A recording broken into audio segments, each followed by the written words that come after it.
வணக்கம், welcome to Chitra Murali's kitchen. இப்போ என்ன பார்க்க போகிறோம் அப்படின்னா, சாமையில் உப்புமா கொழுக்கட்டை பண்ண போகிறோம். அப்புறம் கத்திரிக்காய் சட்னி பண்ண போகிறோம். அதுக்கு முன்னாடி ஃபஸ்ட்டு வாட்டர்மெலான் ஜூஸ் போட்டுட்டு அதுக்கப்புறமா நம்ம உப்புமா கொழுக்கட்டை எப்படி பண்ணுறதுன்னு பார்த்துடலாம். அதுக்கு தர்பூசணி பழத்தை நல்லா கட் பண்ணி ரெடியாக எடுத்து வச்சுருக்கேன். மிக்ஸி ஜாரில் மாற்றிடுவோம். நான் சர்க்கரையெல்லாம் எதுவுமே சேர்க்க போகிறது இல்லை, அந்த பழத்தோட ஸ்வீட் தான்.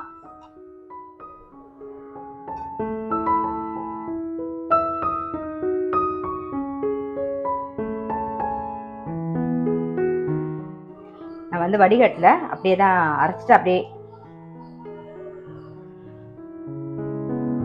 இப்போ நம்ம சாமையில் உப்புமா கொழுக்கட்டை பண்ண போகிறோம். அதுக்கு நான் 1 கப்பு சாமை எடுத்து வச்சுருக்கேன். பாருங்கள், 1 கப்பு சாமை எடுத்து வச்சுருக்கேன்.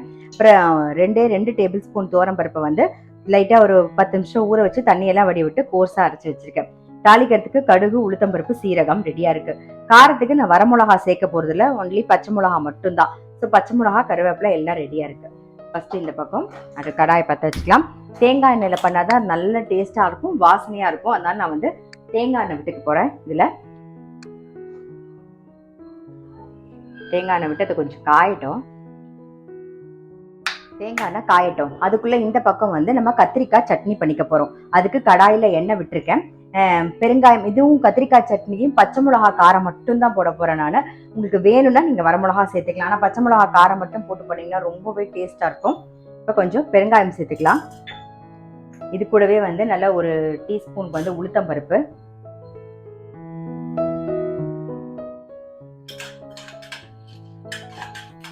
இது கூட லைட்டாக கலர் மாறட்டும். வெந்தயம் ஒரு அரை டீஸ்பூன் சேர்க்குறேன். அப்புறம் காரத்துக்கு பச்சை மிளகா மட்டும்தான். இந்த பச்சை மிளகாயும் சேர்த்துடலாம் நாம.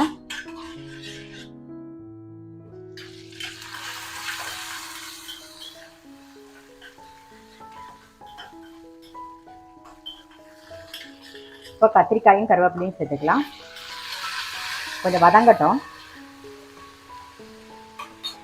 கொஞ்சம் உப்பு சேர்த்துக்கலாம். இப்போ கத்திரிக்காய் இந்த பக்கம் கொஞ்சம் வதங்கட்டும். அதுக்குள்ளே இந்த பக்கம் பாருங்கள், தேங்காய் நல்லாவே காஞ்சிடுது. நம்ம டக்கு டக்குன்னு தாளிச்சிடலாம். கடுகு, உளுத்தம்பருப்பு, சீரகம்,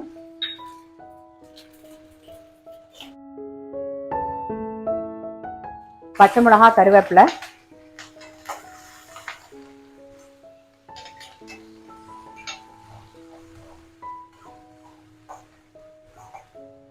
சோரம்பருப்பு கோர்ஸா அரைச்சி வச்சுக்கோ இல்லையா, அதை சேர்த்துடலாம். இது கூடவே தேங்காயும் சேர்த்துருவோம். தேங்காய் நல்ல ஒரு அரை மூடி தேங்காய்,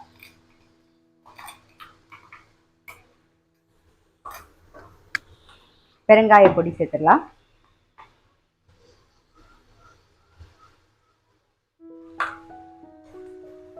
நல்லா ஒரு மிக்ஸ் பண்ணிட்டு கரெக்டாக ஒரு 2.5 கப்பு தண்ணி விட்டால் கரெக்டாக இருக்கும். நம்ம எந்த கப்பில் எடுத்துக்கிறோமோ, இப்போ சாமை நீங்கள் எந்த கப்பில் எடுத்துக்கிட்டீங்களோ அதே கப்பில் அளந்துக்கோங்க. ஒரு 2.5 கப்பு தண்ணி விட்டுக்கலாம். நான் 2.5 கப்பு தண்ணி வெந்நீர் ரெடியாக வச்சுருக்கேன். இப்போ அதை விட போகிறேன்.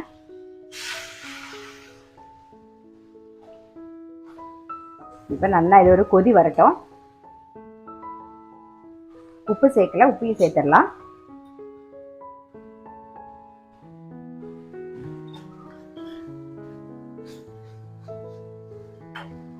கத்திரிக்காய் வதங்கின்னு இருக்கு. இப்போ கொஞ்சம் கொத்தமல்லி சேர்த்துடலாம். நாம கொத்தமல்லி கொஞ்சம் பிடிச்சி போட்டுக்கலாம். சேர்த்துட்டு நல்லா ஒரு மிக்ஸ் பண்ணிட்டு என்ன பண்ண போறோம்னா, புளி தண்ணி விட்டுற போறோம். ஏற்கனவே கத்திரிக்காய் ஒரு 3/4 பாகம் கத்திரிக்காய் அந்த எண்ணெயிலே வதங்கும் போது ஒரு 3/4 பாகம் வெந்துருக்கு. ஸோ கொஞ்சமா புளி தண்ணி, அந்த சட்னிக்கு என்ன தேவையோ அந்த அளவுக்கு புளி எடுத்து அதை கரைச்சி வச்சுக்கோங்க. நான் அதை கரைச்சி ரெடியாக வச்சுருக்கேன். சின்ன நெல்லிக்காய் சைஸ், ஒரு கோலி குண்டு அளவுன்னு சொல்லுவோம்ல, அந்த அளவு இருந்தால் போதும். புளி தண்ணி விட்டுறேன். இதில் இது நல்லா கொதிக்கட்டும். அதுக்குள்ளே அந்த பக்கம் பாருங்க, நம்மளுடைய தண்ணி விட்டுருந்தோம்ல உப்புமா கொழுக்கட்டைக்கு, நல்லா கொதிச்செடுத்து இப்போ நான் சாமையை சேர்க்குறேன். இது அப்படியே சிம்ல வச்சு மூடி வச்சிருவோம். கொஞ்சம் வேகட்டும். பாருங்க, வெந்துட்டான்னு பார்க்கலாம். ஒரு 3/4 பாகம் வெந்திருக்கு பாருங்க. இது அப்புறமா நம்ம ஆவியில பிடிச்சி வைக்க போறோம். ஆஃப் பண்ணிடுறேன். இந்த பக்கம் பாருங்க, கத்திரிக்காயும் புளியும் சேர்ந்து நல்லா கொதிச்சிருக்கு பாருங்க. அவ்வளோதான். இதை அரைக்க வேண்டியது ஆறினோடனே. கொஞ்சமாக வெள்ளம் சேர்த்துக்கலாம். இது கொஞ்சம் ஆறினோடனே நம்ம அரைச்சி எடுத்துகிட்டு வரலாம். கத்திரிக்காய் சட்னிக்கு வதக்கி வச்சுருந்தோம், அதை நல்லா ஆறிடுத்து பாருங்க. மிக்ஸி ஜாரில் மாற்றியாச்சு. இதை ஒரு ஓட்டு எடுத்துகிட்டு வந்துடுவோம். நம்ம வந்து சட்னிக்கு அரைச்சாச்சு. இந்த பக்கம் வந்து கடாயில் எண்ணெய் விட்டுருக்கேன் தாளிக்கிறதுக்காக, அது காயிட்டும். அதுக்குள்ளே இந்த பக்கம் வந்து நம்ம கொழக்கட்டை வேக வைக்கிறதுக்கு கடாயில் தண்ணி விட்டுருக்கேன். இதில் என்ன பண்ண போகிறோன்னா கொஞ்சமாக சீரகம், அப்புறம் கொஞ்சம் கருவேப்பிலை போட்டுட்டு மூடி வச்சிடலாம். இந்த தண்ணி நல்லா கொதிக்கும் பாருங்கள். கொதிச்சு நல்லா வாசனையாக இருக்கும். நம்ம வந்து கொழக்கட்டை வேக வைக்கும் போது அந்த வாசனை அதில் இறங்கியிருக்கும், கொஞ்சம் நல்லாயிருக்கும். அதனால தான் வந்து இப்போ தண்ணியில் சீரகமும் கருவேப்பிலையும் போட்டிருக்கேன். அது நல்லா இங்கே கொதிச்சுட்டு இருக்கட்டும். அதுக்குள்ளே இங்கே காஞ்சிருத்து கடுகு உளுத்தம்பருப்பு தாளிச்சுக்கலாம். கருவேப்பிலை,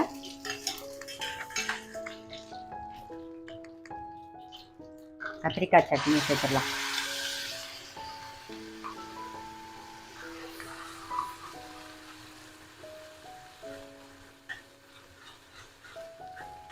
கொஞ்சம் மஞ்சள் பொடி சேர்த்துக்கலாம்.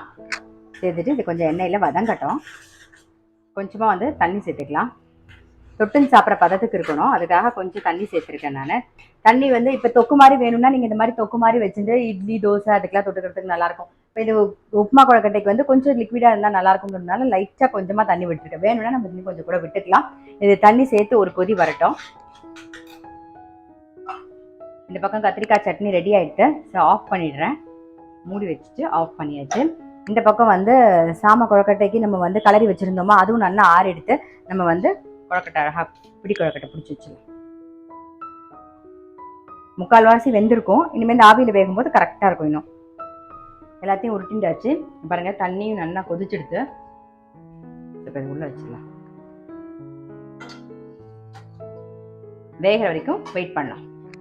ஒரு 10 நிமிஷமாவது வேகணும். ஸோ வேகிற வரைக்கும் நம்ம வந்து வெயிட் பண்ணணும். 10 நிமிஷம் ஆயிடுத்து. ஸோ நல்லா வெந்திருக்கும். ஸோ இதை பார்க்குறதுக்கு முன்னாடி வந்து உமன்ஸ் டே ஆஃபராக வந்து டெக்கர் துனியாவில் நீங்கள் அபவ் 2000 ருபீஸ்க்கு மேலே பர்ச்சேஸ் பண்ணீங்க அப்படின்னா 10% டிஸ்கவுண்ட் தராங்க. உங்கள் எல்லாருக்குமே தெரியும், அவங்கக்கிட்ட வந்து குக்கிங் ஐட்டம்ஸும் இருக்குது, அதே மாதிரி ஹோம் டெக்கர் ஐட்டம்ஸும் நிறையா இருக்குதுன்னு சொல்லிட்டு. ஸோ உங்களுக்கு யாராவது வாங்குறதா வந்து அவைல் பண்ணணும் அப்படின்னு நினச்சிங்கன்னா அபவ் 2000 மேலே நீங்கள் பர்ச்சேஸ் பண்ணிங்கன்னா 10% ஃப்ளாட் 10% டிஸ்கவுண்ட் உங்ககிட்ட இருக்கிற ப்ராடக்ட் எல்லாத்துக்குமே. நான் உங்களுடைய வெப்சைட் லிங்க்கு, ஃபோன் நம்பர் எல்லாமே வந்து டிஸ்கிரிப்ஷன் பாக்ஸில் கொடுத்துறேன். வேணுங்கிறவங்க வந்து அவைல் பண்ணிக்கலாம். இப்போ வந்து வெந்திருக்கும், நம்ம எடுத்துடலாம். ஆஃப் பண்ணிடுறேன். கொஞ்சம் ஆறினோடனே எடுத்துடலாம். கருவேப்பிலோட வாசனை வந்து அந்த தண்ணியில நல்லா இறங்கியிருக்கு. நல்ல வாசனையா இருக்குமா. அதே வாசனை இந்த கொழக்கட்டையிலையும் இறங்கியிருக்குமா, இன்னும் நல்ல வாசனையா இருக்கும். சீரகத்தோட வாசனை எல்லாருக்கும் பிடிக்கும். ஸோ ரொம்பவே நல்லா இருக்கும். பாருங்க, நம்மளுடைய கத்திரிக்காய் சட்னியும் வந்து ரெடி ஆயிடுது. இது தொட்டுண்டு சாப்பிட்றதுக்கு ரொம்பவே நல்லா இருக்கும். உப்புமா கொழக்கட்டைக்கும் கிடையாது, தோசை இட்லி எல்லாத்துக்குமே, சப்பாத்திலேருந்து எல்லாத்துக்குமே ரொம்பவே சூப்பரா இருக்கும். இப்போ அடுத்தது நம்ம என்ன பார்க்க போறோம் அப்படின்னா புதினா சாதம் எப்படி பண்றதுன்னு பார்க்க போறோம். அதை பார்த்துடலாம். நம்ம புதினா ரைஸ் தான் பண்ண போகிறோம். இப்போ அடுப்பில் கடாய் வச்சு எண்ணெய் விட்டுருக்கேன். அது நல்லா காஞ்சிடுது. ஒரே ஒரு பட்டை, 2 கிராம்பு, கொஞ்சோண்டு சோம்பு, ஒரே ஒரு பிரிஞ்சி இலை, இது கூடவே வந்து நீட்டை வாக்கில் கட் பண்ண வெங்காயமாக சேர்த்துக்கலாம். நாம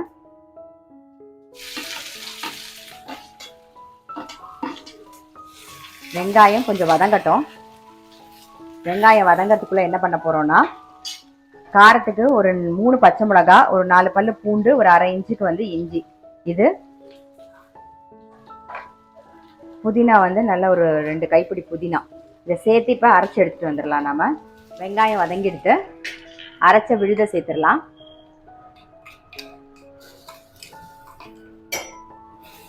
கொஞ்சமாக சர்க்கரை சேர்த்துக்கலாம். இது வந்து கலர் மாறாமல் இருக்கும், டேஸ்ட்டும் கொஞ்சம் என்ஹான்ஸ் பண்ணி கொடுக்கும்.